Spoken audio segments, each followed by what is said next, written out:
temas de Casa Nostra va a ser el proyecto HAR. Aquí, en algunos de nuestros programas, la hemos mencionado un montón de veces, pero hemos hablado de una forma superficial. Hoy vamos a profundizar, dijéramos, el tema.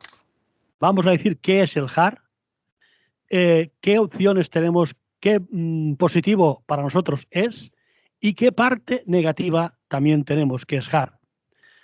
Bueno, el proyecto HAR es, dijéramos, un alto proyecto militar. Estamos hablando de unas antenas que están en Alaska, en Dacona, a 300 kilómetros de Anchorage, que es la capital de Alaska, que es una población muy extensa, pero poco poblada. Y ahí en Dacona se encuentran centenares y centenares de antenas de 22 a 25 metros, que lo cual, cuando se activa esto, puede armar la marimorena. Esto es un proyecto que sustituye a otro proyecto, que es el ROCES. El ROCES de los años 60 se dieron cuenta, después de la Segunda Guerra Mundial, o durante la Segunda Guerra Mundial, que los aviones enemigos que volaban en baja altura, luego cuando llegaban al objetivo, o sea, no eran recibidos por el radar, no los detectaban en el radar. Y cuando llegaban al objetivo, ascendían rápidamente y se encontraban de frente con el objetivo, sea barco, sea submarino. Y no había forma de defenderse. Y ahí lanzaban el pepino y se largaban. Por eso es el proyecto ROCES, que es radar reorganizable bajo el horizonte. Bueno, dicho esto, tenemos que decir que el proyecto HAR empieza en el año 80 a través de un científico, de un físico, que un día se levanta, se rasca la oreja y dice, bueno, ¿cómo puedo fastidiar a este planeta que no está lo suficiente fastidiado? Y pues inventa una potencia bestial. La cuestión es lanzar a la ionosfera, al enchufar esas antenas, cantidad de ondas electromagnéticas de gran escala, de gran potencia, a la ionosfera. La ionosfera está a unos 75 kilómetros de altura. Ahí frota y hace el efecto espejo que envía las ondas hacia abajo. Ahora explicaremos a nuestros amigos que nos cuenten qué beneficios tenemos con el proyecto HAR y qué perjudica a nosotros el proyecto HAR. Ese proyecto también se llama, algunos científicos o algunos periodistas lo dicen, la máquina del juicio final.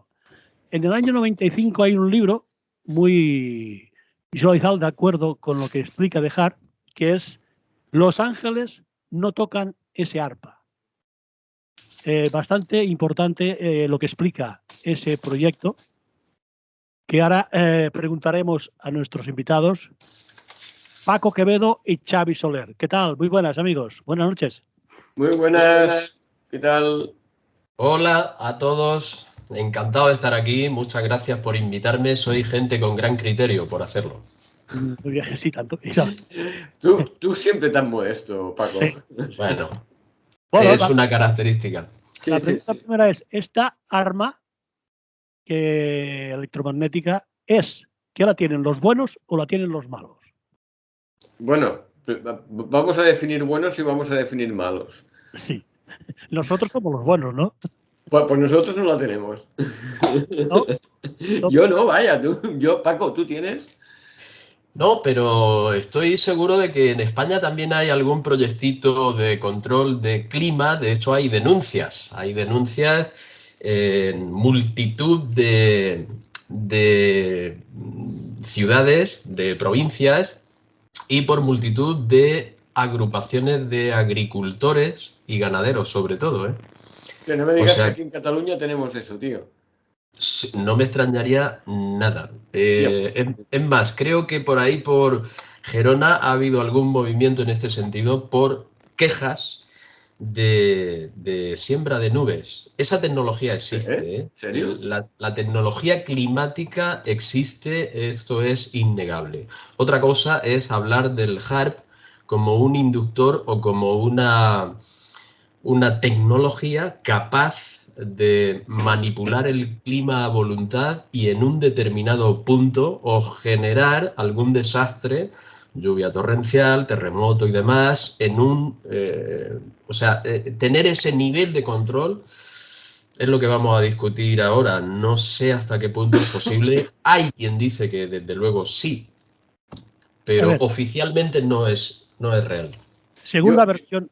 Si me permitiese, a mí lo que realmente a mí me puede preocupar mucho el HARP y todas sus derivadas y las copias y el HARP Made in Spain que puedan estar haciendo, que eso ya es muy jodido, ¿sabes? O sea, si el HARP es chungo, el HARP Made in Spain puede ser la hostia.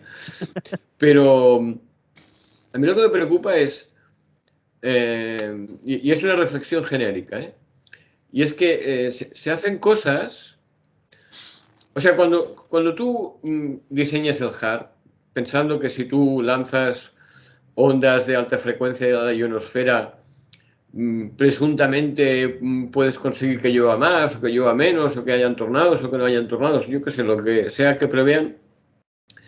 Primero que como que no lo han podido experimentar, ¿verdad? Pues no saben las consecuencias reales que puede tener aquello una vez lo pongan en marcha. Ellos lo diseñan, lo ponen en marcha y ya veremos qué pasa, ¿no? Ya veremos qué pasa. Pero encima, a mí lo que más me preocupa es que se piensan que, o si es que piensan, vaya, que se puede intervenir en el equilibrio del planeta como aquel que le da el interruptor de la luz, ahora lo enciendo, ahora lo apago y no pasa nada, ¿no? O sea, tranquilidad. Las consecuencias que eso pueda tener a corto, medio, largo plazo, ellos no se lo plantean, como si dijéramos, ¿sabes? Y luego pasan cosas que dicen, oh, no sabemos por qué ha pasado esto. Y seguramente sí que lo saben, porque le han dado el interruptor de encendido y cuando le han dado al apagado, se ha apagado a media, ¿sabes? No acaba de apagarse aquello. Porque una vez lo pones en marcha, ya se descontrola. O sea, es todo como una cadenita. O sea, es como aquello del dominó, ¿no? Que tiras una ficha y luego por mucho que levantes la primera ficha, las otras se siguen cayendo. ¿Sabes? Ya la has liado parda. Y con eso lo hacen con todo. Y a mí eso es lo que realmente me preocupa, ese concepto de tranquilos, que hacemos esto y vamos a hacer que llueva, porque vamos a enviar ondas de radio muy potentes a la ionosfera y ya está, y no hay ningún problema. Como no lo saben porque es la primera vez que lo prueban, y luego las consecuencias ya no las explican, porque claro, ahora no voy a explicarle a la gente que con esto que he creado he liado un efecto dominó que ahora ya no sé cómo pararlo, ¿no? Entonces, a mí eso es lo que realmente me preocupa. Vamos a explicar, a decir oficialmente qué es HARP, qué es lo que dice oficialmente el Pentágono o lo que sea, qué es HARP, los científicos. Bernard Islum, que es el que potenció esto, potenció con una fuerza brutal de 1,7 picohercios. En el año 2003 aumentó la potencia a 3.000 kilohercios, que son aproximadamente unos 3.000 millones de voltios. O sea, una fuerza bestial. Luego os diré por qué os digo esto. Oficialmente dicen que es para mejorar las comunicaciones con los submarinos atómicos repartidos en todos los océanos. O sea, imaginar que ahora hay una llamarada solar y rompe todos los satélites de comunicación. Con el HARP, entonces, claro, los submarinos se quedan a oscuras, no saben qué está pasando. Se piensan que han sido bombardeados Estados Unidos o Rusia, lo que sea, y no saben qué hacer. Con ese proyecto, según ellos, pueden intervenir, pueden comunicarse y paralizar todas las comunicaciones enemigas y neutralizar también todos los misiles enemigos. Por lo tanto, es un arma brutal el que la tenga, porque claro, si eso es así, estos tienen las de ganar siempre, porque imagínate cuando si hay un follón. Los barcos entre ellos no se pueden comunicar, ni los submarinos tampoco. Entonces empiezan a tocar botones y imagínate tú la que pueden liar. Con ese proyecto, enviar esas ondas electromagnéticas en la ionosfera, se produce un efecto rebote y pueden comunicarse con estos submarinos. Por lo tanto, eso es lo que en principio dice. Pero hay otras cosas beneficiosas y muy perjudiciales, como ha dicho antes Paco, puede generar tsunamis, terremotos, lluvias torrenciales, vientos huracanados. Pero imagínate ahora, por ejemplo, que en Etiopía, que hace años que el agua no la ven, que puedan hacer llover allí durante 40 días y 40 noches sin parar. Lluvias torrenciales. Imagínate tú. O puede producir una sequía de meses y meses y meses y años. Por una zona específica. Eso también quedaría brutal, solamente por intereses de ellos, brutal para las demás poblaciones.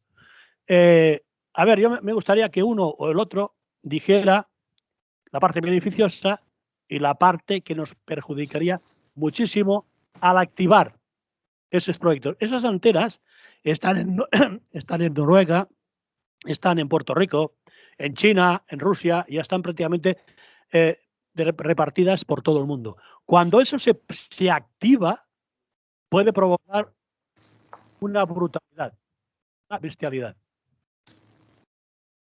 Sí, mira, yo quería hacer un apunte. Efectivamente, el origen del HARP quizás sea ese, ¿no? El uso que durante la Guerra Fría se le dio a las ondas ELF de ultra baja frecuencia para, rebotando en la ionosfera, llegar a cualquier lugar del mundo y bajo el océano para conseguir que los submarinos nucleares, sobre todo, cualquier tipo de submarino, que especialmente los nucleares, que son todavía más especiales, pudieran estar siempre comunicados con su central de mando en Estados Unidos o en Rusia, porque los rusos también tienen el sistema Sura, que es parecido pero mucho más potente que el que hay en Alaska de los norteamericanos.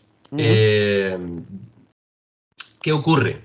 Bueno, pues que esto cayó en desuso. Esto ya no se usa para comunicarse con los submarinos. Hay otras tecnologías, especialmente de satélite, que ahorran dinero porque emitir estas emisiones de ondas de ultra baja frecuencia pues eran muy costosas. En electricidad, la generación de ese nivel de intensidad cuesta dinero.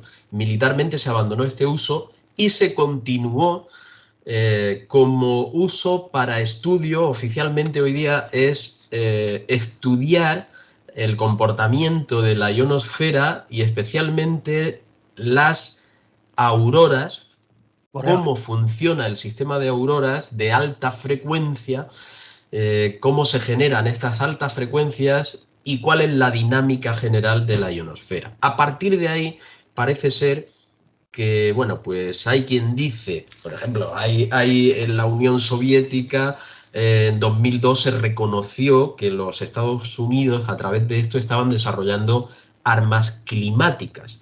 Podemos ver si esto es posible, aunque haya quien lo niega y oficialmente se niega. Bueno, pues resulta que encontramos que en 1978 ya se trató esto en las Naciones Unidas, no lo trató cualquiera. En las Naciones Unidas existe una resolución, la número 31/72, de la Convención TIAS 9614, que se puede encontrar libremente en internet, descargársela y leérsela quien lo desee, y en esta se prohibió el uso militar de el uso hostil de cualquier tecnología, especialmente esta, para alteración del entorno y producir alteraciones climáticas. Es decir, y esto posteriormente, creo que fue en Nueva York en los años 90, se ratificó, fue ratificado.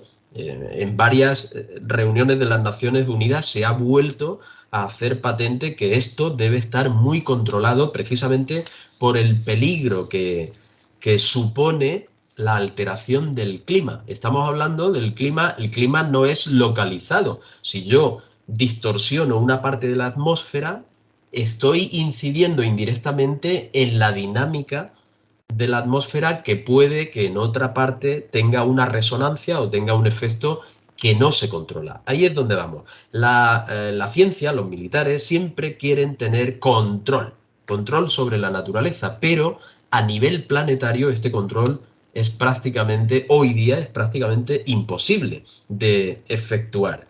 Ahí es donde se basan muchos científicos para decir que esto del HAARP y la manipulación climática es una mentira, porque la atmósfera es muy grande y haría falta tal cantidad de energía para controlar toda la atmósfera que efectivamente sería imposible.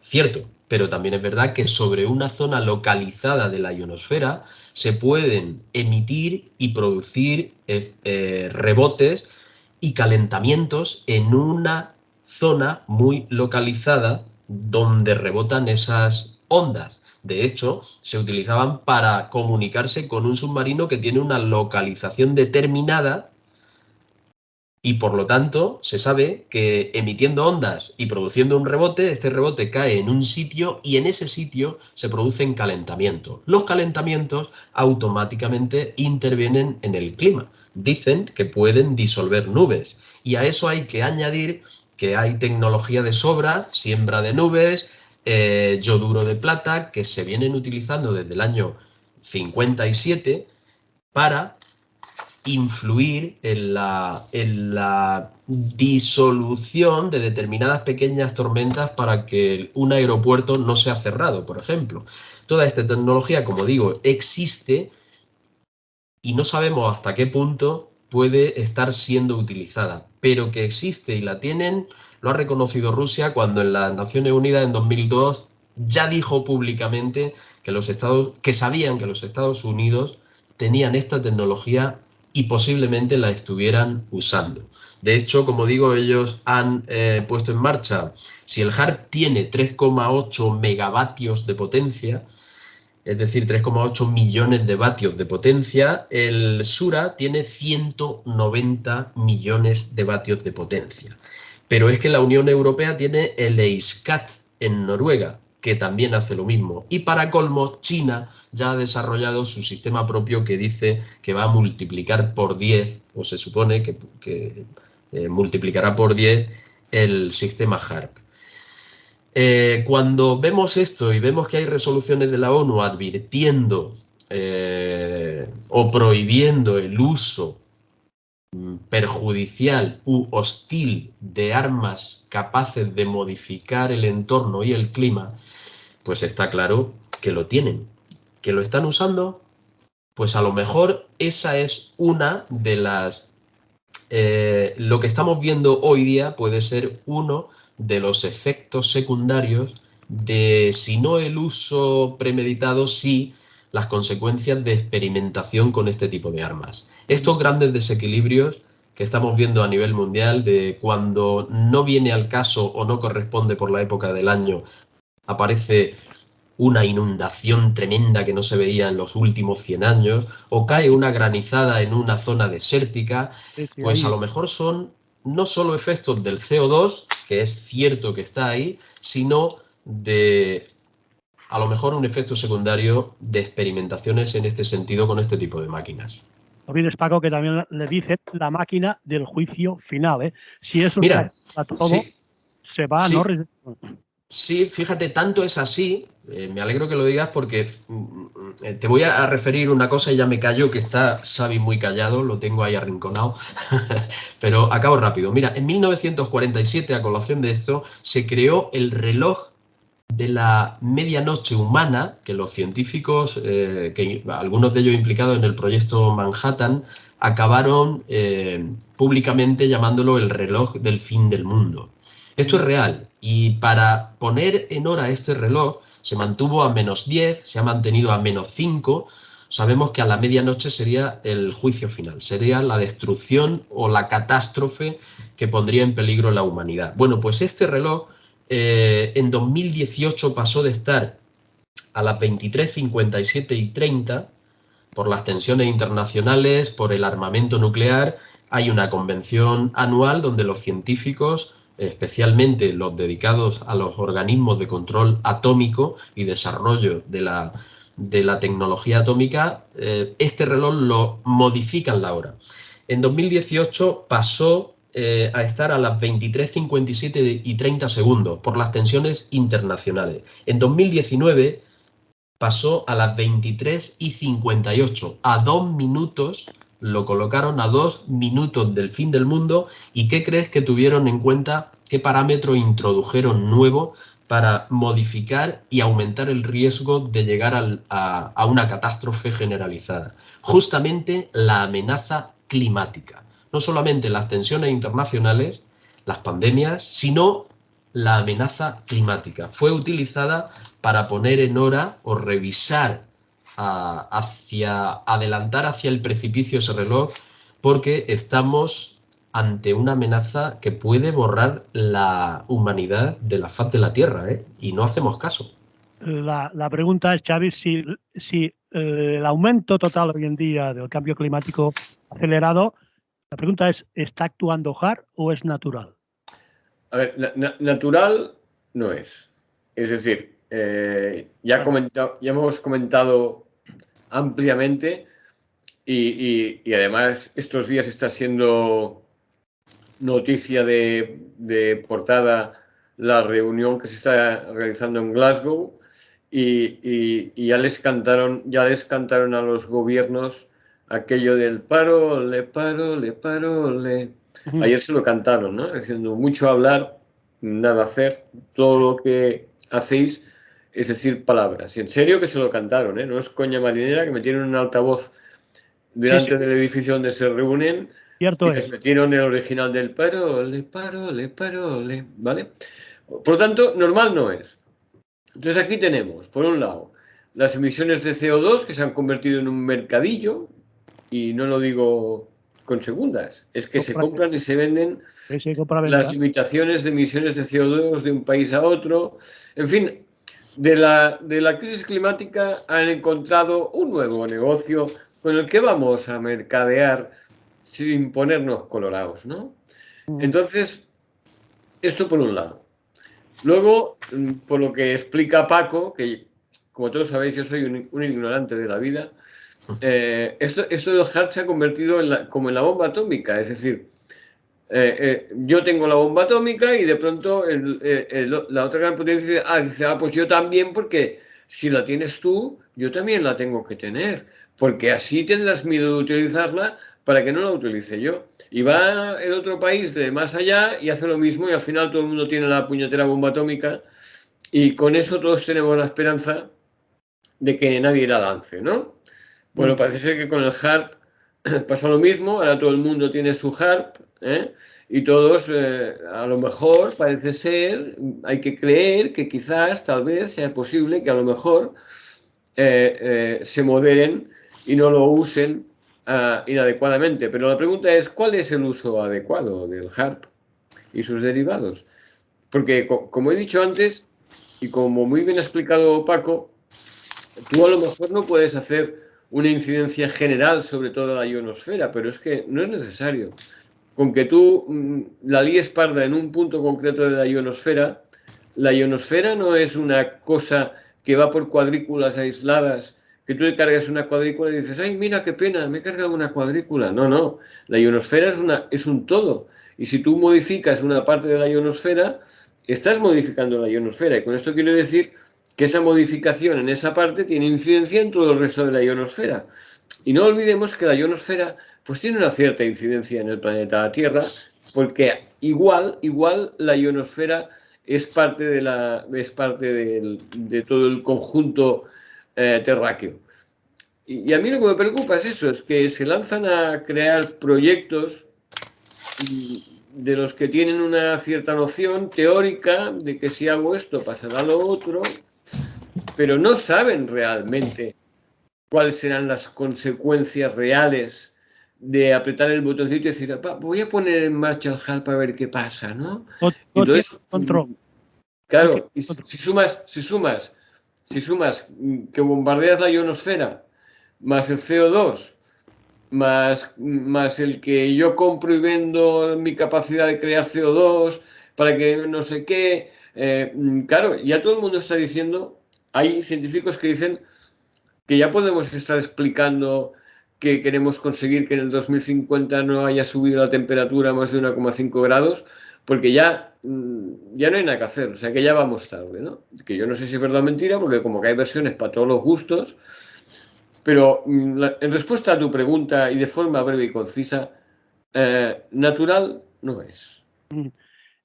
Dejadme que os diga, introducir unos datos y luego me decís qué os parece a vosotros. Cosas positivas que puede generar el HAR es reconstruir, cerrar la capa de ozono, el agujero negro este tan famoso. Según HAR, según de esta gente, pueden cerrarla. Buen positivo.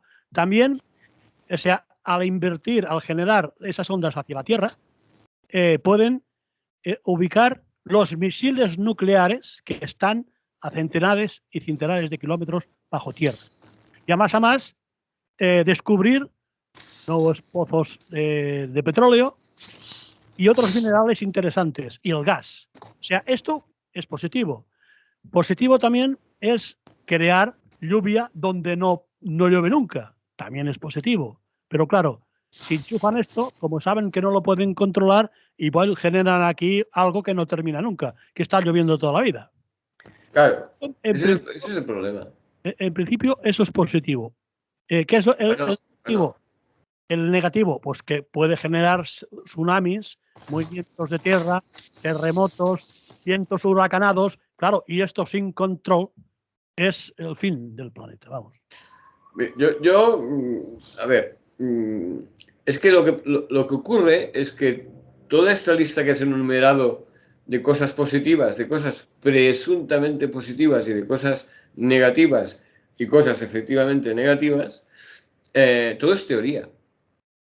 Porque claro, esto no es una cosa que tú puedas coger y probarla primero en el laboratorio y ver qué pasa. Tú vas a disparar y mirar a ver, ¿tenía razón yo en mis previsiones o la he cagado totalmente? ¿No?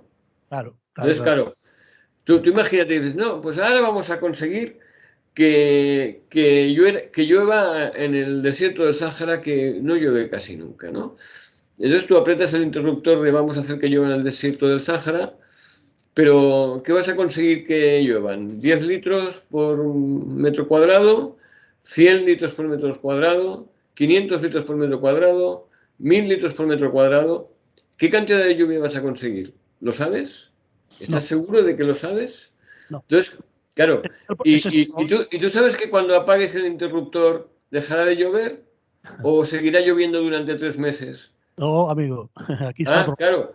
Entonces, a mí eso es lo que me preocupa. Y luego, lo de descubrir minerales, hostia, ya más acojonado, ¿sabes? Porque, claro, con esto de los minerales raros, ¿sabes? Porque, claro, yo no creo que quieran descubrir, yo qué sé, cualquier mineral normalito. Si buscan minerales, buscarán minerales raros, que es lo que da pasta hoy en día, ¿no? Entonces aquí ya la hemos liado parda, ¿no? Porque si todos van a utilizar una especie de HARP para buscar minerales raros y todos sabemos que los van a encontrar en África, ya apaga y vámonos, ¿no? Es decir, yo todos estos experimentos con las fuerzas de la naturaleza, yo no les veo el lado positivo, sinceramente. No les veo el lado positivo. De hecho, todos los experimentos que se han hecho a lo largo de la historia, ninguno ha resultado bueno, bonito y barato, que es lo que nos venden. O sea, normalmente ha resultado malo, feito y caro. Paco, ese sería el resumen. Positivo y negativo. Positivo, yo creo que, mira, positivo, aunque todo lo negativo encierra una enseñanza que es válida para el futuro si se aprende de haberse caído al charco o modificar la ruta antes de caer al precipicio. Entonces, cualquier cosa está ahí para desafiarnos como civilización a superarla de manera equilibrada. Estamos en un momento de nuestra sociedad, de la evolución como civilización inteligente, entre comillas, y con todas las críticas. ¿Estás seguro de eso? Bueno, hay quien no lo está tanto, yo tengo esperanza en que acabemos demostrándolo. De todas formas, yo creo que lo positivo de toda esta historia es que seamos capaces de salir victoriosos y en equilibrio. Es el desafío permanente que tiene el ser humano, desde que se yergue sobre sus dos patas y acaba construyendo cacharros que son capaces de orbitar el planeta y servirnos para que utilicemos el móvil. El desafío permanente de conseguir toda esa evolución técnica, siendo además capaces de respetar la ecología. Fíjate que aquí hay un dilema fundamental, el desafío fundamental al que me quiero referir. Desde que se inventa el método científico o se desarrolla el método científico, nosotros, nuestra evolución, nuestra ciencia quiere controlar, ejercer control. A lo mejor va llegando el momento de replantearse ese control e introducir respeto. Queremos controlar la naturaleza. Eso no es posible, porque la naturaleza ya era equilibrada antes de nosotros. Y lo que hemos demostrado es que cuando atentamos contra ella, se desequilibra y ejerce su fuerza en nuestra contra, desafiándonos a ser lo suficientemente inteligentes como para darnos cuenta del follón que estamos produciendo con nuestra necesidad de ejercer el control. Digamos que somos como ese adolescente que cree que sus padres son los tontos y él es el listo. El adolescente siempre tiene la sensación de que él sabe más que nadie. Somos una civilización adolescente que está a punto de dejar de serlo. Y para eso tiene que ser capaz de buscar lo positivo que todas estas grandes máquinas pueden, dentro de la maldad que pueden producir, lo positivo es el desafío de aprender a controlar estas máquinas para que produzcan equilibrio y no desequilibrio. ¿Cuál es el kit de la cuestión? Pues el sistema económico. Aquí tenemos el gran veneno de la economía. Todo vale para, o todo se lo permite la ciencia, o se condiciona a la ciencia, o se compra a la ciencia, para que investigue hacia más producción, hacia más control, hacia más dinero, olvidándose de la ecología y del equilibrio natural. Este es el gran problema. Aparte de que pueda ser, mira, una evolución del clima, hay quien dice que es una evolución del clima natural, pero todos los indicadores, cuando se analizan fríamente, se ve que toda esta alteración climática es antropogénica, es decir, es el hombre quien está propiciándola o al menos acelerándola. Y se están dando cuenta desde hace muchos años, ¿eh? Esto viene desde los años 50, los años 70, ya empezó con gran profundidad la comunidad científica a advertir que las corrientes oceánicas, que el CO2 estaba produciendo un calentamiento progresivo y esto iba a llevar a un desastre. De hecho, vuelvo a recordar aquel famoso documental Alternativa 3, que para mí no era ninguna broma y estaba basado en algo absolutamente real. De seguir así, preocupándonos, dando prioridad al dinero y al poder sobre el resto del mundo, si siguen así, lo que va a ocurrir es que se va a volver irrespirable. Todas estas películas futuristas distópicas, donde se pinta un futuro donde la superficie de la Tierra no se puede vivir porque es irrespirable, van a llegar a hacerse reales. Porque no sean respirable el aire, o porque hayamos destruido la atmósfera y la radiación solar, que va a estar ahí siempre pendiente, se cuele y achicharre al que esté arriba. O sea que lo positivo de estas máquinas, el desafío que plantea para que seamos inteligentes y dejemos de ver el dinero y el poder como primer objetivo. Eso está claro. Yo tengo una pregunta para ti, Paco.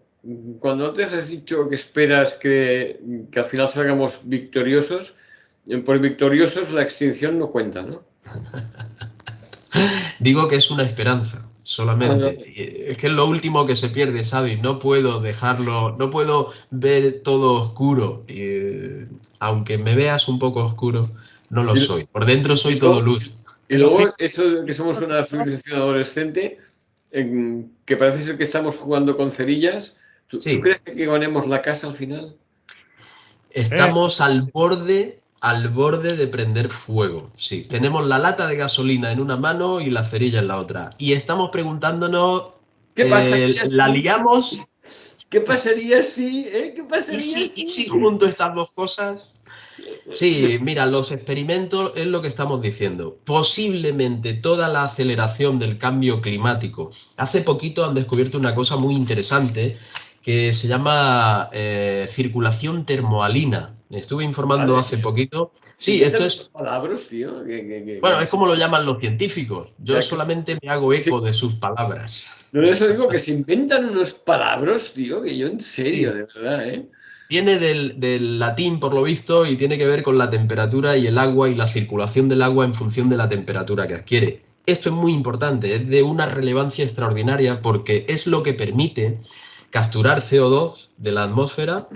El agua fría captura CO2, se hunde al enfriarse en contacto con los hielos del norte y del sur del planeta, se hunde y empieza una circulación en el fondo donde deja fijado el CO2, se va, en este proceso va adquiriendo calor y va surgiendo a la superficie en otra parte del mundo donde es más cálida, donde vuelve a enfriarse y continúa la circulación por diferencia de temperatura. En este proceso, además, como te digo, captura el CO2. Bueno, pues esto se está viendo alterado. Los científicos, a través de boyas, a través de buques oceanográficos, que estudian las corrientes oceánicas. Lo has dicho bien, oceanográficos, tío. Es que me parecía que era de algo más de cartografía, pero bueno, sí, estos buques científicos que estudian el océano permanentemente sueltan boyas, están en contacto con satélites, estas boyas se sumergen, recogen datos, suben a la superficie, lo sueltan. Total, se han dado cuenta de que esta corriente termohalina es la que regula nuestro clima. Es uno de los factores fundamentales junto al funcionamiento y llamaradas solares. Esto condiciona la dinámica de todo el clima y se está viendo alterada por el cambio de temperatura del planeta, que viene propiciado por la actividad humana, o se puede acelerar por la actividad humana. Si esta actividad humana no somos, como decimos, inteligentes para modificarla y ser respetuosos con el medio ambiente, estamos fastidiados, porque el planeta va a cambiar. Y va a cambiar aumentando el nivel de los mares, cambiando el ritmo de lluvias, radicalizándose, construyendo ciclones potentísimos o incluso haciendo existir huracanes aquí, donde nunca ha habido. Estas diferencias de temperatura y estas circulaciones se están viendo alteradas y estamos muy cerca, a 2 minutos de la medianoche. Ahí lo dejo. Les toca a ellos. A ver, ¿qué pensáis de esto? Porque mira, una cosa, perdón, que se me olvidaba. Siempre nos echan las culpas a nosotros. Siempre nos echan las culpas.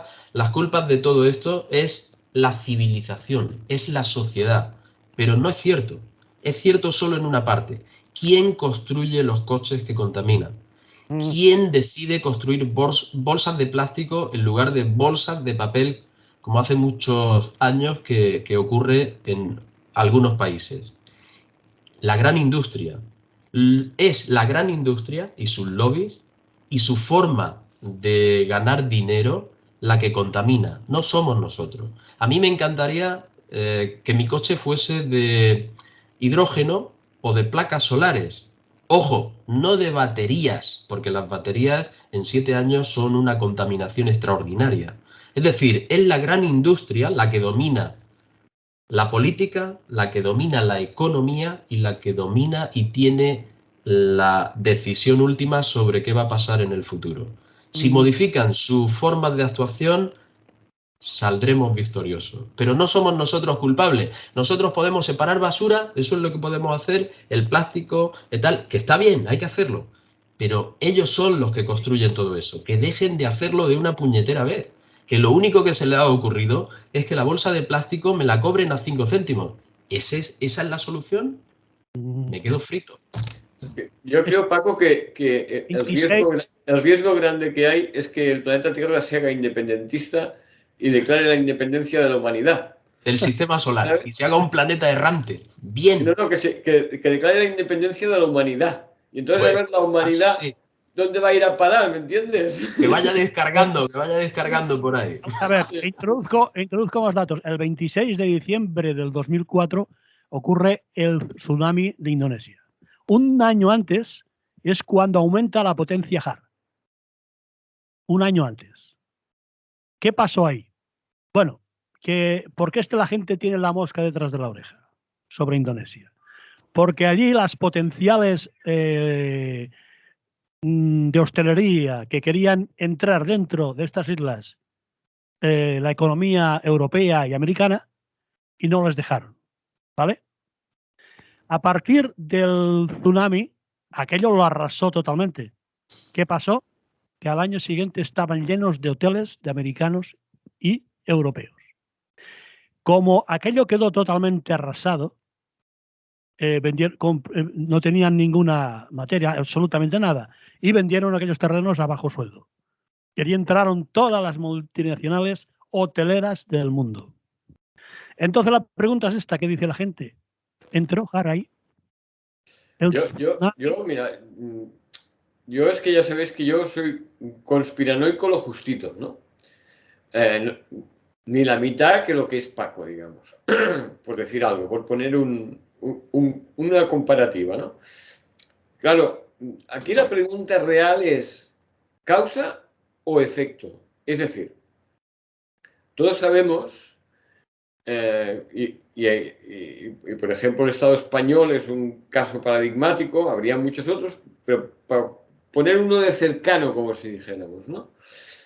Que las constructoras, la economía, se dieron cuenta de que los incendios forestales eran un chollo, ¿sabes? Porque claro, bosques en los que no estaba permitido construir, cuando se quemaban, pues hombre, pues ya que se ha quemado, pues aquello se podía recalificar y pasaba de ser suelo protegido y natural a ser suelo urbanizable, ¿no? Ajá, sí. Y simplemente aprovechaban que el Pisuerga pasa por Valladolid para comprarse una barca. Claro, luego descubrieron que podían ir un pasito más allá, ¿no? Y no esperar a que el bosque se queme. ¿Y si lo quemamos nosotros? Y entonces ya dieron el paso adelante. Lo de Indonesia, bueno, no sabemos si es causa o efecto. Es decir, si el HARP o cualquier otro maquinorro de este tipo influyó en que se produjera el tsunami y como consecuencia se arrasase todo aquello donde no podían construir, y una vez arrasado, pues como que la necesidad ahoga, pues permitieron construir, o si como consecuencia de que se produjo el tsunami y arrasó todo aquello y la necesidad ahoga, pues pudieron conseguir construir. Ese es el problema, que a través de las catástrofes... Pero eso no lo podemos saber. Claro, pero por eso, porque a través de las catástrofes, si utilizan HAR, lo pueden crear como fenómeno natural. No hay prueba de que fuera HAR que estuviera actuando. Claro, pero es que no lo podemos saber. Es como si yo ahora digo, no sé, como si dice mucha gente que el volcán de La Palma es culpa del HARP. Ajá, sí, también. Bueno, vale, y además salió un grano en la cara, culpa del HARP, toda la vida. Pero ¿cuál sería el beneficio de este proyecto? Porque claro, siempre tiene que haber algo detrás económico. Siempre. No, hombre, de momento la isla de La Palma ahora es más grande. Ah, bueno. Y tiene playas nuevas.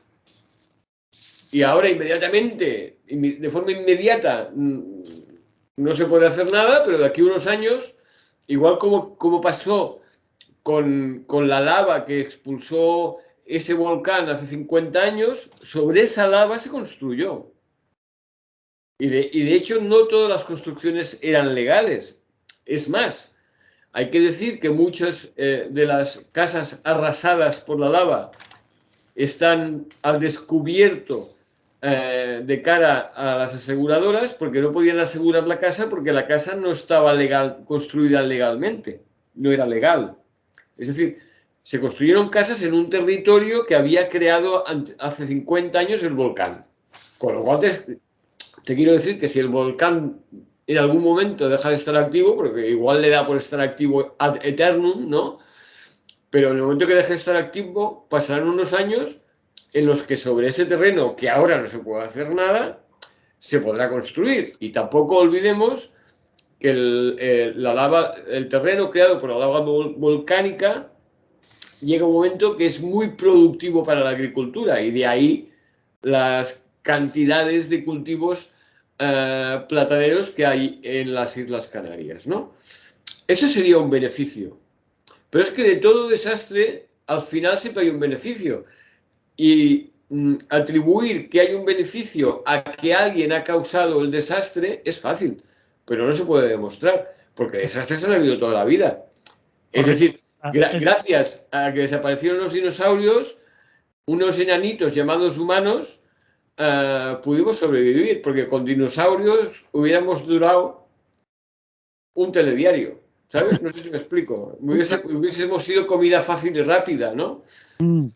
Claro, todo desastre al final, en un momento u otro, conlleva un beneficio para alguien. Y claro, decir que ese alguien que se ha beneficiado es el causante del desastre es fácil decirlo. Yo comprendo que es fácil decirlo, pero hombre, hay que tener datos encima de la mesa para poder decir, mira, se hizo esto, se hizo esto, se hizo esto. ¿Sabes? Paco seguro que tiene pruebas. Mira, ¿qué opinas de...? Sí, mira, yo sobre el tema este de arma, sí que hay pruebas. Lo que pasa es que no están... No están no se pueden determinar, no se puede determinar el origen de una de estas ondas de ultra baja frecuencia. Es decir, no se puede decir hay una concentración de ondas de baja frecuencia en Irán y la procedencia es Alaska, donde está el HAARP. No se puede. Pero mira, hay publicaciones en prensa, RT, este noticiario patrocinado por Rusia, que no es nada fiable, pero que refiere noticias que han sido o luego son publicadas por muchísimos medios. Y es cierto, además, que la NASA, esta noticia viene de una publicación de la NASA. La NASA ha observado en terremotos unas luces. Antes del terremoto se generan unas luces espectrales, incluso a veces que parece que hubiera una tormenta eléctrica en la zona. Y 10 minutos después ocurre el terremoto. Creo que en China fue, lo tengo por aquí anotado en algún sitio, creo que fue, sí, exactamente, en Sichuan, en 2008, 10 minutos antes de un gran terremoto que ocurrió allí, brillaron las nubes y se produjeron unas luces espectrales. A los 10 minutos ocurrió el terremoto. Esto fue en 2008, ya se conocía este efecto que producían luces extrañas en lugares donde acababa habiendo terremoto. Bien, pues la NASA ha puesto el ojo en esto y efectivamente ha visto que no solo hay luces, sino concentraciones, según las noticias que he leído. Yo no he ido a la NASA a entrevistar a nadie, ¿no? Pero está publicado. Muy mal, pero es que me falta financiación, Xavi, aprovecho para decírtelo, ahí te lo dejo caer. No, díselo al jefe, Josep, que le falta financiación. Sí, bueno. De Delton 5, o sea, que puedas intervenir en fases a nivel 5. Vale, ok, pues ahí dejo la información. Entonces, ¿qué ocurre? Que están detectando unas luces, unas alteraciones electromagnéticas en zonas en las que acaba ocurriendo un terremoto. Qué curioso, ¿no? Y luego nos dicen que el HAARP efectivamente puede producir calentamientos localizados en una zona determinada a través de estas ondas o generando ondas electromagnéticas de este espectro. Bueno, ¿tiene relación con terremotos? Parece difícil. De hecho, los científicos, yo he buscado mucho y no hay ningún científico que diga directamente que se puede producir un terremoto mediante la generación de ondas electromagnéticas. Pero sí es verdad que el HARP produce calentamiento localizado en una zona. En esa zona puede producir una alta presión en la atmósfera, lo cual puede dar lugar a aparición de nubes o desaparición de nubes y por lo tanto lluvias o generar lluvias, pero también estamos viendo que se observan por satélites de la NASA de ese tipo de ondas y de luces espectrales derivadas de estas ondas en lugares que luego hay terremotos. ¿Son relacionables? ¿Está ocurriendo o son efectos secundarios algunos de los temblores del uso o de la experimentación con este tipo de maquinaria, como decimos? A lo mejor sí, y ellos mismos no lo saben.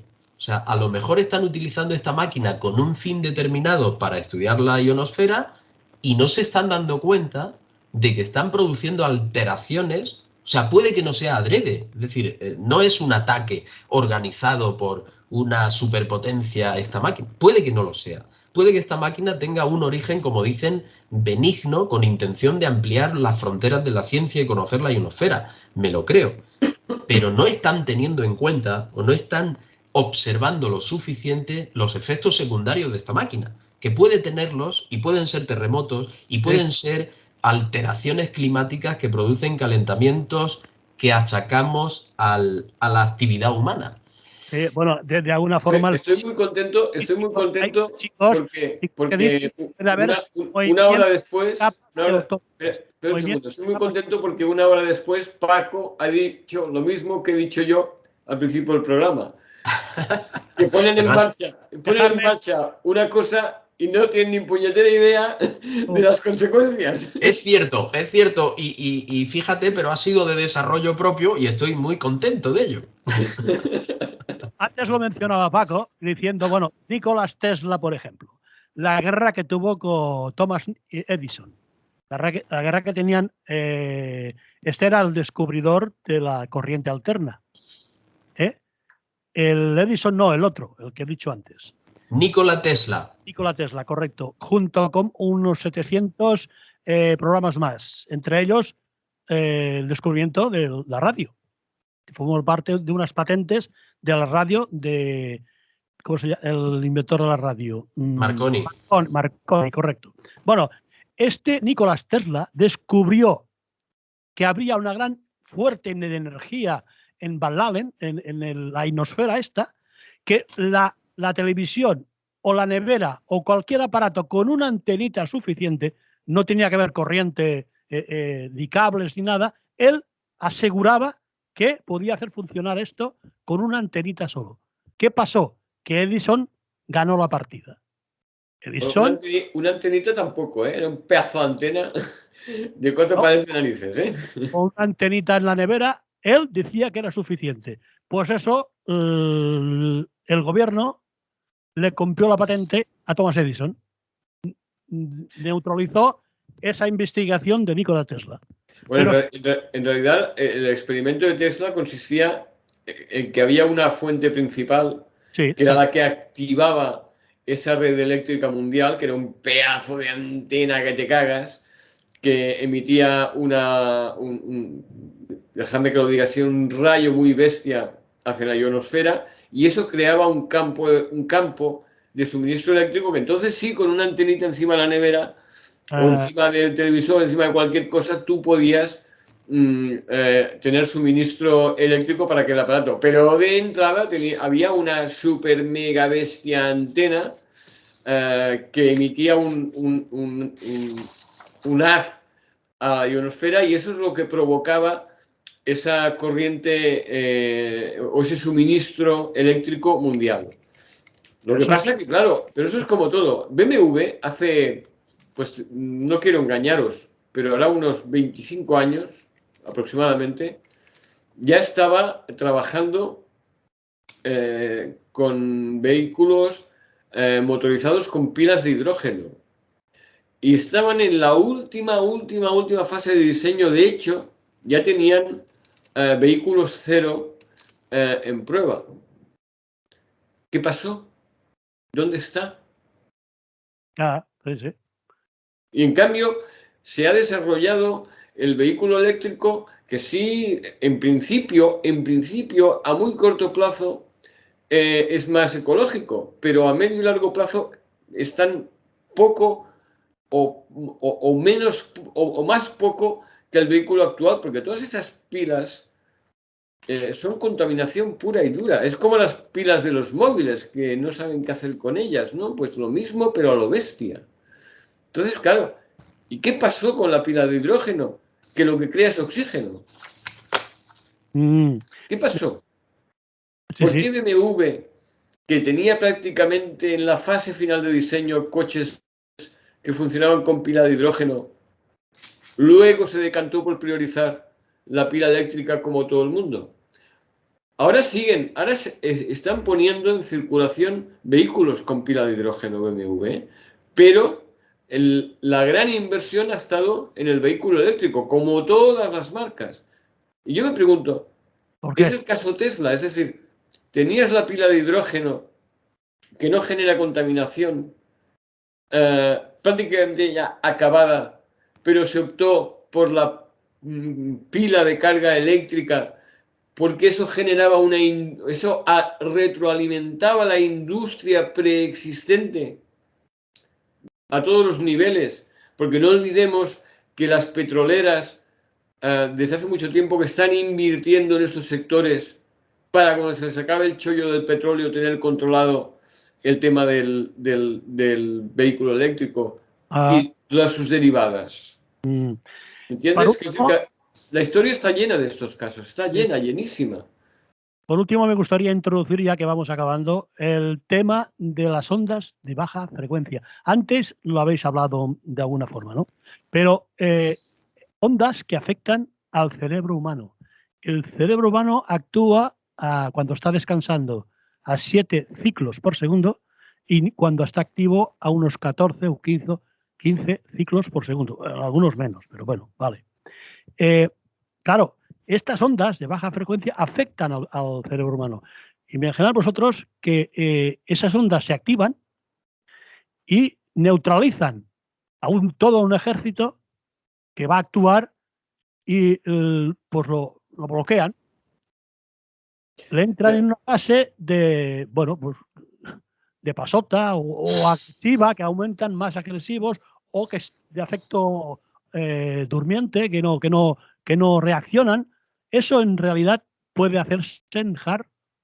Con el hard no sé, pero me gusta que hagas esta pregunta porque seguramente por culpa tuya, hace 3 días vi un documental, creo que fue, no sé si fue en la 2 o en una de esas de Discovery, que explicaba los ataques con este tipo de ondas que se han estado ejerciendo a lo largo de la historia en sedes diplomáticas y que como que pueden ser dirigidas a zonas concretas de cualquier sitio, si encuentras una ubicación que te lo permita, claro,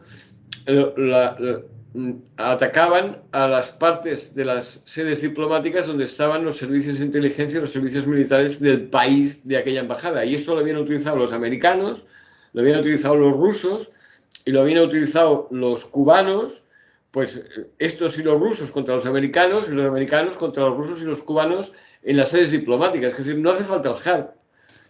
Solo hace falta estar en el edificio de enfrente, ¿no? Y las sintomatologías que se describían, pues eran pérdidas de concentración, náuseas, dolores de cabeza, mareos, y está demostrado que se produjo mediante estos ataques electromagnéticos, ¿no? Entonces, para eso no hace falta el hard, para eso con estar en la casa de enfrente es más que suficiente y es un aparato relativamente pequeño y no requiere muchas cosas especiales.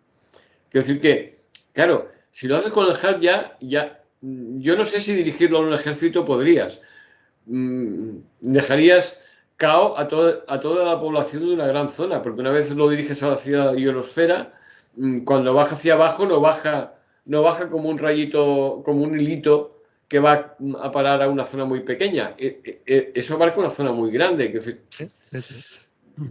¿puede ser? Puede ser.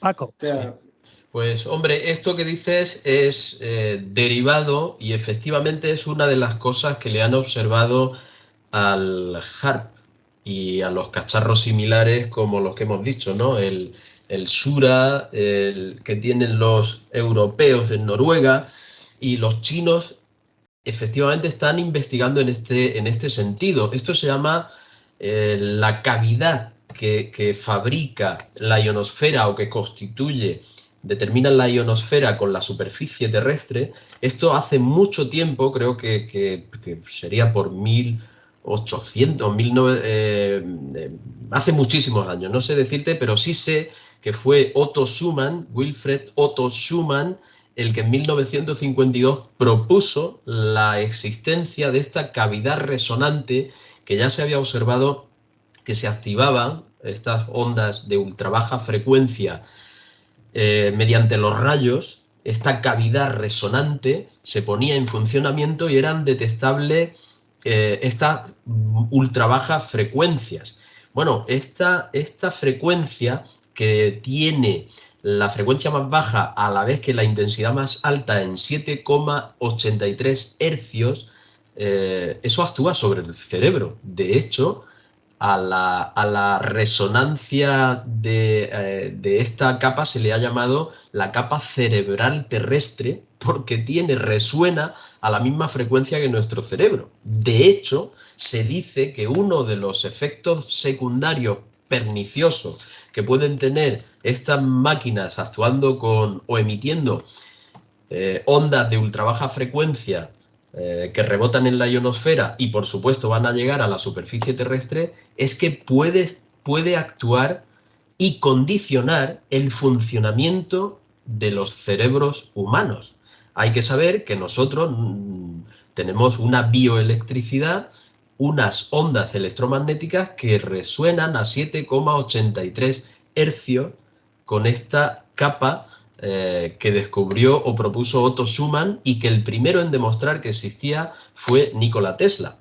Eso está ahí y eso sí que no lo niega ningún científico porque son hechos físicos contrastados desde 1800 y pico en que se empieza a investigar la ionosfera. En 1952 Otto Schumann lo propone y posteriormente bueno, pues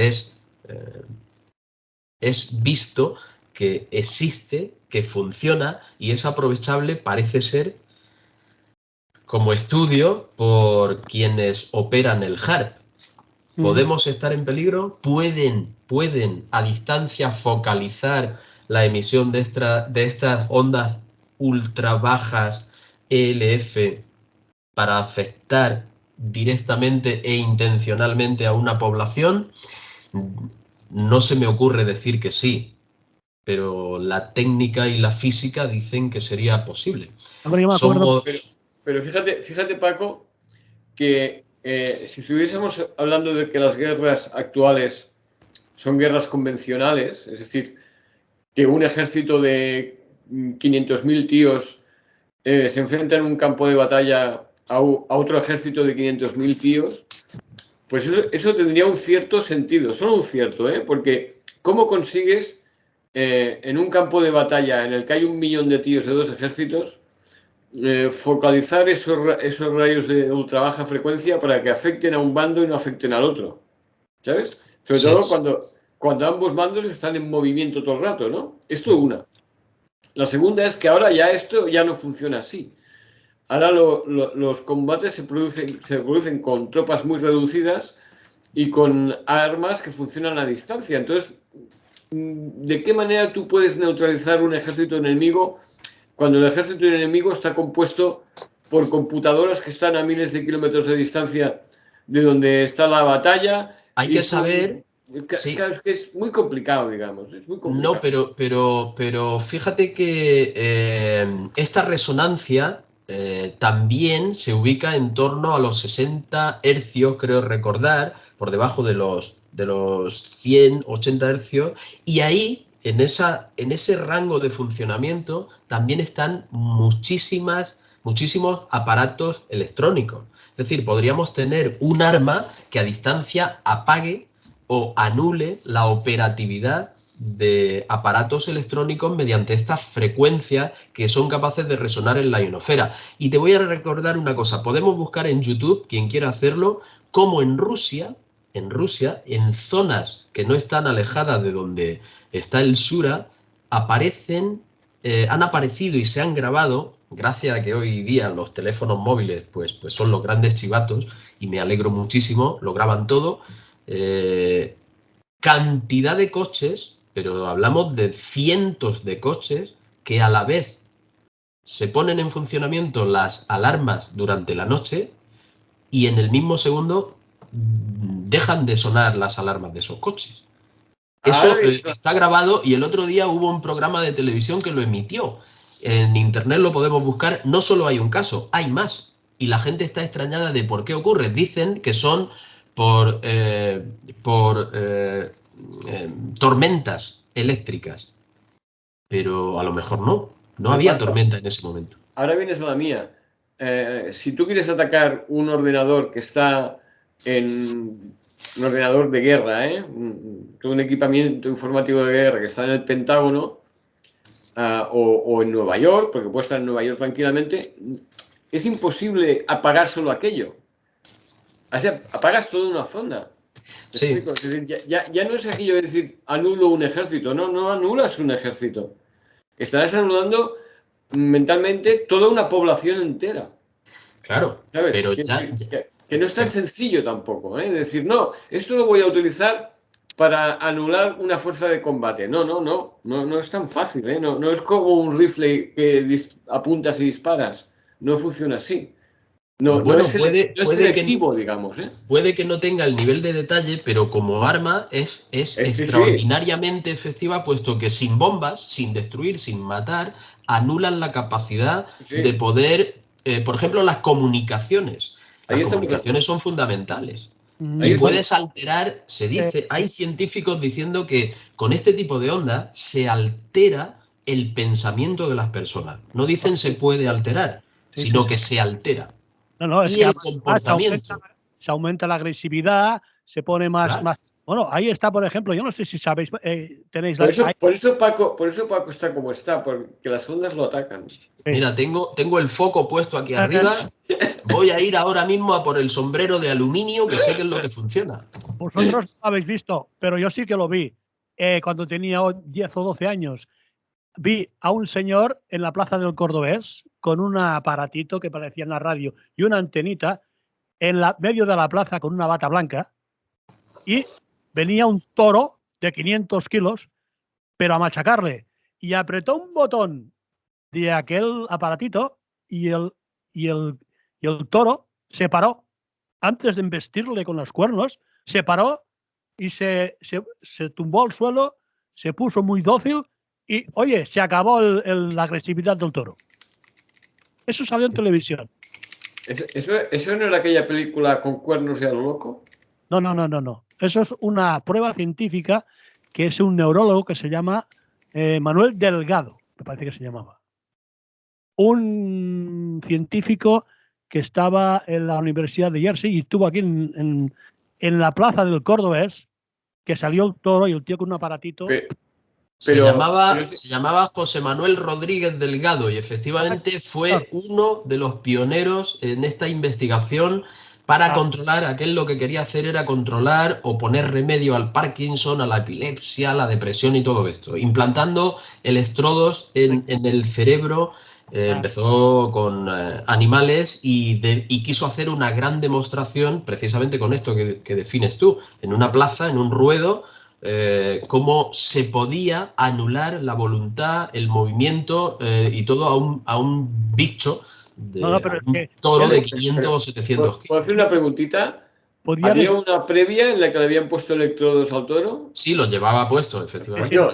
Claro, pero hace muchos años que no sabemos que poniendo electrodos en el cerebro de un hombre le puedes hacer alterar la conducta. Aquí el tema está, si puedes conseguir alterar la conducta y hacer lo que tú quieras, Eso es lo que me dice sin la electrodos. la vacuna. Pero es que ya dijo, pero es que fíjate, fue Nikola Tesla, hemos dicho, el primero que observó la posibilidad de transmitir electricidad Sí, Paco. y radiofrecuencias de control a través de la ionosfera a cualquier parte del mundo. Sí, Paco.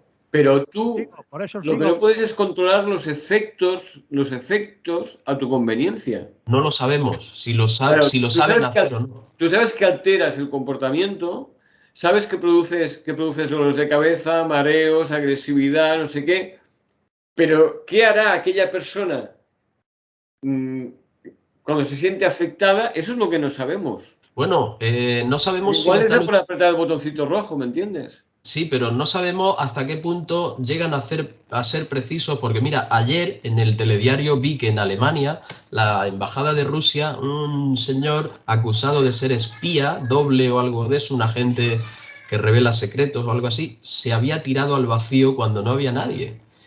A lo mejor ha sido simplemente por el botoncito de control a distancia. Bueno, pero una reacción os decía que nadie sabía que se iba a producir. Os decía Sí, esto claro. porque ahora la vacuna dice que lleva estos elementos de que al apretar esas ondas se activa dentro de la sangre. Y Bueno, te puede, sí, lo que sí está claro, y acuerdan todos los científicos, especialmente neurólogos e investigadores del cerebro, es que estas ondas de baja frecuencia alteran el comportamiento humano. Claro, ahí estamos de Ahora, acuerdo. que una gran máquina como el HARP, el Sura o tal, se esté llegando a concretar eso en algo definible incluso por grupos de población o poblaciones, a mí, yo quiero pensar que no son tan retorcidos ni tan malvados. Quiero pensarlo. Pero la tecnología es posible, dicen que sí. Yo que son tan retorcidos y tan malvados, sí que lo creo. Ahora, lo que no estoy tan seguro es de que sea posible decir, mira, en Málaga vamos a distorsionar el pensamiento de toda la gente de la calle Larios. Eso me cuesta más de creerlo.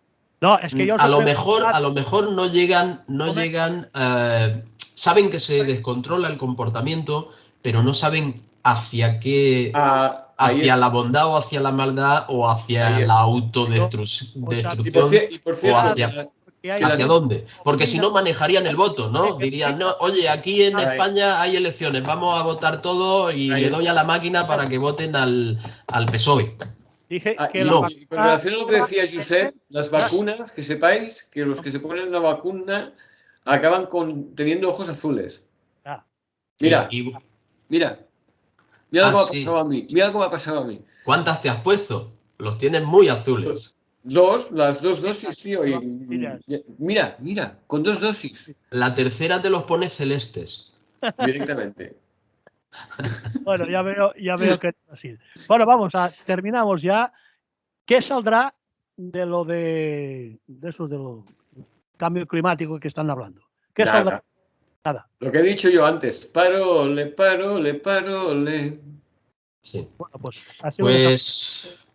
no, yo para mí lamentablemente no espero, yo que sé, tengo la esperanza de que por una parte venga una nueva generación ya que tome el relevo y de verdad se haga consciente de la trascendencia que tiene todo esto que estamos hablando aquí un poco en clave nuestra particular, pero es imprescindible. Tenemos el futuro o es con la ecología en equilibrio, con la sociedad respetando la naturaleza y olvidándose un poco del dinero, modificando el sistema económico y esa depredación económica que lleva a destruir el planeta y la ecología. Por supuesto, si destruimos la ecología, destruimos el planeta y no tenemos dónde vivir y no tenemos dónde ganar dinero.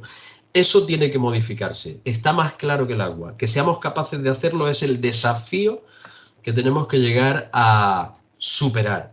Yo lo veo muy complicado. Yo no confío en absoluto en que los que tenemos lo vayan a hacer, ni siquiera lo piensen así. Es más, creo que todos son, como dice Xavi, palabras que se lleva el viento y son como las modas de Greta, de Thunberg y como la chica que hubo antes que ella, de apellido Suzuki, me parece, o algo así, que son modas. Esto es lo lamentable. Para mí son voces muy válidas que provocan una movilización y una sensibilidad hacia el tema, pero lamentablemente se acaban convirtiendo en modas que acaban olvidadas. Esto no puede olvidarse ni puede ser una moda. Habría que tomárselo en serio y a quien le toque y mande que lo haga. Y si no, que me hagan, que mande yo. Muy bien. Yo quiero señalar a los oyentes que debajo de ese caparazón de conspiranoico duro de Paco Quevedo se esconde un hombre de fe y de buena y con una capacidad de confiar fuera de toda duda y fuera de todo control humano. Muy bien, amigos. Os tengo que agradecer, como siempre. Me alegro que te hayas dado cuenta. Siempre a su servicio, mi señor. Terminamos vuestros conocimientos y agradeceros, bueno, que siempre tengáis a nuestro teléfonos y que os presentáis aquí con ese entusiasmo y esa garantía de conocimientos. Terminamos, amigos. Gracias por vuestra atención y hasta la próxima. Un abrazo a todos. Un abrazo, saluditos. Un abrazo. Adeu. Adeu.